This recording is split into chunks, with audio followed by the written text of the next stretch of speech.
I'll see you guys in the dark.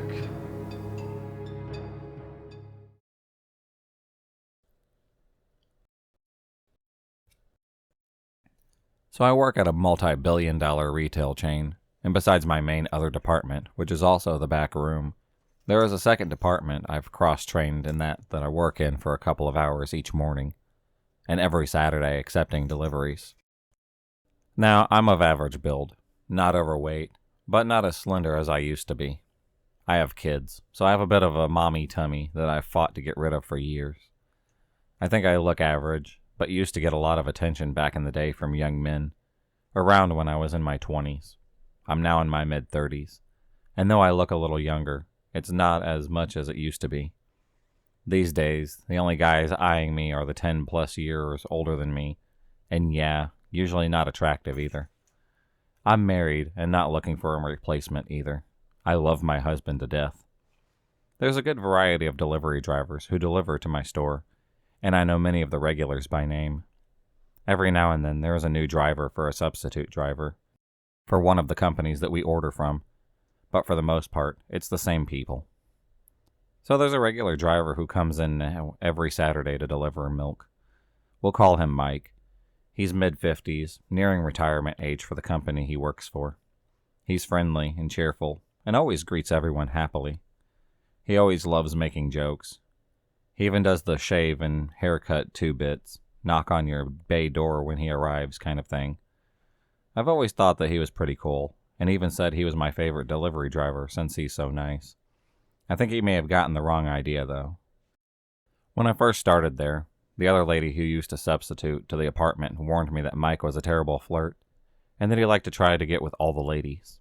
I kind of just shrugged it off. I didn't think it was a big ordeal. Over the past year, he said that I'm his favorite receiving person, and that I'm beautiful. He has been very flirty, and even asked me out on lunch dates. I have always declined, and told him that I'm married.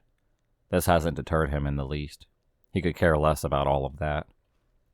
Mike has gotten friendly enough to even show me pictures and videos of trips that he's been on and whatnot. Last week he showed me a video of his drive up his driveway and views around his 300 acres of land. I thought that was rather odd, though.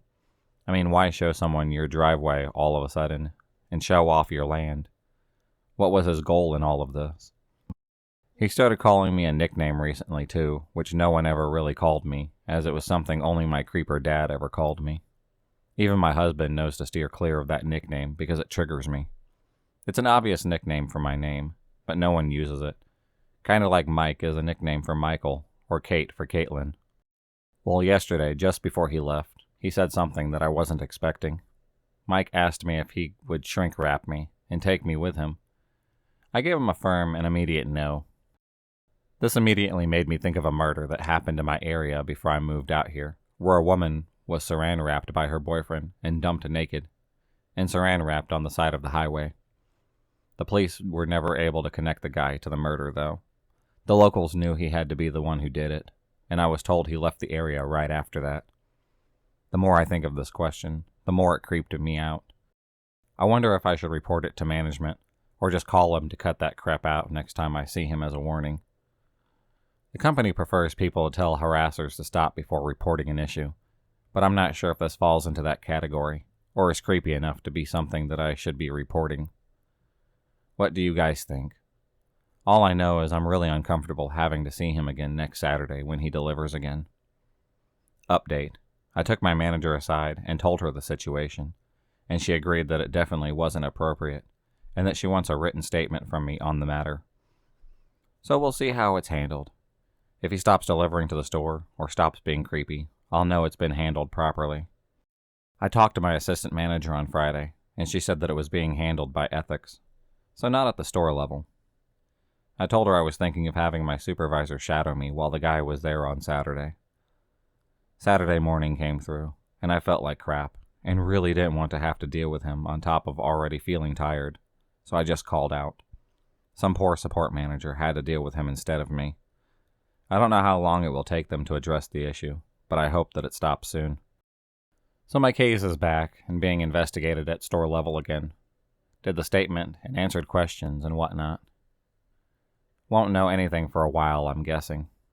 I asked for my guarantees that they would keep me safe. None were given. They just said that they're looking into it, and that if I have further issues, to notify them. Oh yeah, that makes me feel so much safer. Totally. Today I was anxious to go to work, as I know it's the day that the creepy guy delivers milk. The closer that it got to 7:30 a.m., the more nervous I got. Just before 7:30, I went down to my other work area on the opposite side of the back room. It's a huge store, so it's approximately 600 feet away or so. When I got down there, I discovered that my supervisor wasn't there, as I had feared, and my anxiety only grew. When I got back to my area, there were only a few merchandisers milling about, loading up their products onto carts and whatnot. I didn't see any other managers, including the one that I had spoken to earlier in the day to confirm that he would be present, and nearby to give me some sense of security. In a moment of desperation, I thought back to what my coworker had told me just yesterday. And that was to just ask a female coworker to stay with me and look out for me. So I asked one, and she said she would. We waited in the back room, distracting ourselves with meaningless tasks to pass the time. Before I knew it, a half hour went by, then an hour, and then another half hour. No milk. I went to lunch and thanked my coworker for humoring me and staying nearby. After lunch, I checked to see if the milk ever came, but it hadn't. I was pretty happy I didn't have to see him for another week at least. Then later I was pulled into the office at the end of my shift. The manager then told me that as of today, that the man, Mike, is no longer permitted in our store. He can't deliver there or even shop there. So now they have to rearrange our delivery schedule for milk. But I honestly was just so relieved about this. I told the manager that I felt really relieved and thanked him for letting me know. It's like a weight has finally been lifted off my chest. So creepy delivery guy that used to deliver milk at my store, may I never see you ever again.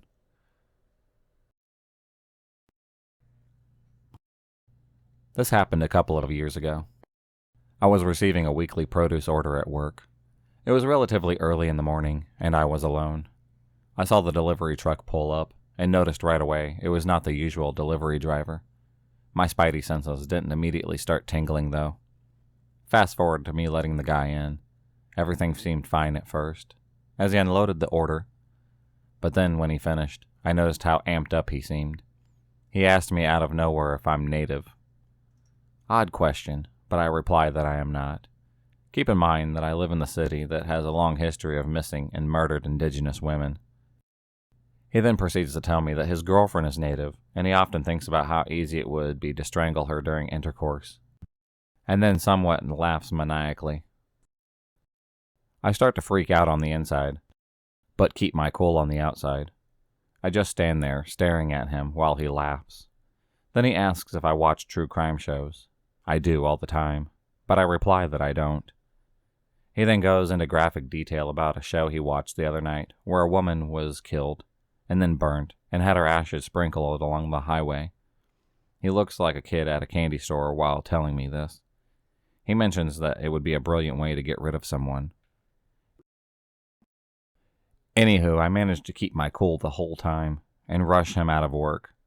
As the day progressed, it hit me more and more how creepy that really was, and I decided to let the sales rep know for that company what had happened. He was thankfully livid, and took my complaint to the head office. I received an email about a week later that Creepo had been fired from the job. I still worry about seeing him around my city, but luckily I have not. Previously, I wrote a post about my creepy encounter as a delivery driver to the basement. I was a pizza delivery driver for 4 years, so needless to say, I've come across plenty of strange customers. Also, I'm a small female, so I don't come across very intimidating. I wanted to share one more story. This encounter would be the reason why I quit my job as a pizza delivery driver for good. Again, my shift was always from 6 p.m. to midnight because I had a day job. Late one night, I had a delivery to the same bad part of town. Usually, I'm a lot more alert of my surroundings, but that night, I wasn't because I was tired. It was very late, and the streets were quiet. I knew exactly where I was delivering to because he was a regular customer. So I'm driving on the way there, and I stop at a red light in the middle of a hill. As I'm waiting impatiently for it to turn green, I see a person walking about a block away in the direction of my car. It was dark, so it was hard to get a good look or a description of what he looked like. I would just see movements. He stopped walking, lifted something up, and in a very slow motion, I hear a very loud bang, and the window on my driver's side completely shattered all over me. Then I see him run towards me fast. I stepped on my gas and sped off. I drove past my customer's house and stopped about a mile away. I called my boss and said that I quit. I drove home shaking, but thankful to be alive. My family is my witness to this because they took pictures of all the broken glass and helped me clean it out of my car the next day. To the maniac who shot at my car, I hope karma gets to you real quickly.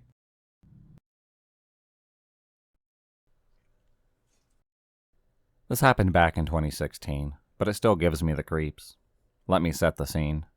It's a Friday night in Edinburgh, and I'm skipping down the road looking forward to the highlight of my week, sticking on replays of King of the Hill and ordering fish and chips. I put on a tenner on the heating, find a solid KOTH playlist on YouTube, and order my food. All stations are go for another particular Friday night. Now it's worth mentioning that this was December in Edinburgh, so there was a lot of snow, and I expected the food to take a little longer than usual. Hours passed by, and it never arrived. No worries, I'll just cancel the order and make some pasta or something. I get a knock on the door at 1:30 a.m., which was a little weird, as I didn't buzz anybody into the building. I look through the peephole, and there's the delivery driver. I opened the door, and he began profusely apologizing for the delay in the food order, and explained he felt bad, and wanted to check if I wanted the food anyways. I told him that I understood, and it wasn't a problem. I took the food. I thought that was the end of that. Seemed like the happy matter, but it was not. At around 2 a.m., I get a text message saying, "I really liked your sweatshirt." I respond saying, "Thanks, but who is this?"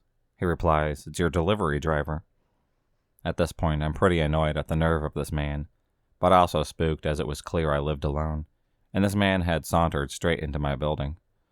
I can't remember everything that was said, but it's more or less along the lines of, "So how's your night?" and various other fairly inoffensive messages to which I did not respond. The scary part is waking up at 3 a.m. to a series of missed calls with a message in the middle saying, "I'm outside your building. Do you want to hang out?" I'm seriously shitting bricks at this point, so I don't manage to get back to sleep until around 7 in the morning. Thankfully, I've never heard from him again. I've since changed my sacred ritual and my country of residence. But all the same, delivery driver, I really don't want to hear from you ever again. I think this counts because it's out of the realm of normalcy, and slightly stalkerish, and as a former delivery driver myself, I want to see if anyone has a similar story. When I was in my early 20s, I was very mentally unstable.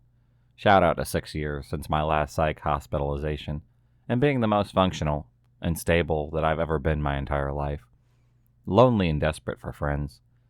I've struggled with binge eating, and it was particularly bad at that time, with a lot of delivery and late-night fast food binges. One night that I ordered pizza, this man delivers it, maybe in his mid to late 30s or early 40s, and I think I was 19 or 20 at the time. We don't have any particularly engaging conversation. It was a normal, friendly pizza delivery driver conversation. He may have complimented me on my piercings or hair at the time, or maybe my shirt. This was a decade ago, so I don't really remember. I do know there was nothing that indicated I wanted to be friends, and that there was simply a customer-delivery interaction. I think it was a day or so later, and he adds me on Facebook. I want to emphasize that this was days later, meaning he took my information home, or noted it somewhere. It took me a minute to figure out who he was. I'm autistic and have a hard time recognizing faces, especially putting faces to names, and realized he found me based off my order information. Being unstable, lonely, and desperate for friends, and also living life by, I make decisions based on whether or not it will make a good story. Definitely do not do that anymore. I accepted his friend request. He left some creepy, typical, overly sexual comments on my Facebook photos. But we never met, or talked, or anything ever again, and I think I deleted him a few months later. I don't remember exactly, but I definitely realized this is pretty weird. Delivery driver that was almost twice my age at the time, and decided after less than 10 minutes of interaction to find me on Facebook days later. Let's not meet again. And I hope that you don't do this to anyone else, or if you did, that they were smarter and in a better place than me to get your creep vibes and decline immediately.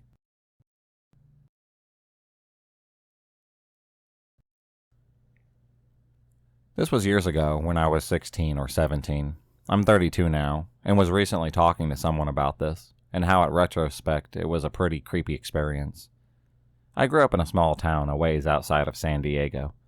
My parents let me get a job at this pizza place because a couple of friends had also worked there, and our town was generally viewed as safe. The pizza place was no real adhering to laws about what one should wear in a kitchen or restaurant environment. And since it was usually 100 plus degrees during the summer, I often just wore tank tops and skirts. I delivered an order to this apartment in the middle of town above a business that was perpetually closed. And the guy was probably in his early to mid 30s. I remember thinking at first he was kind of attractive in an older guy type of way.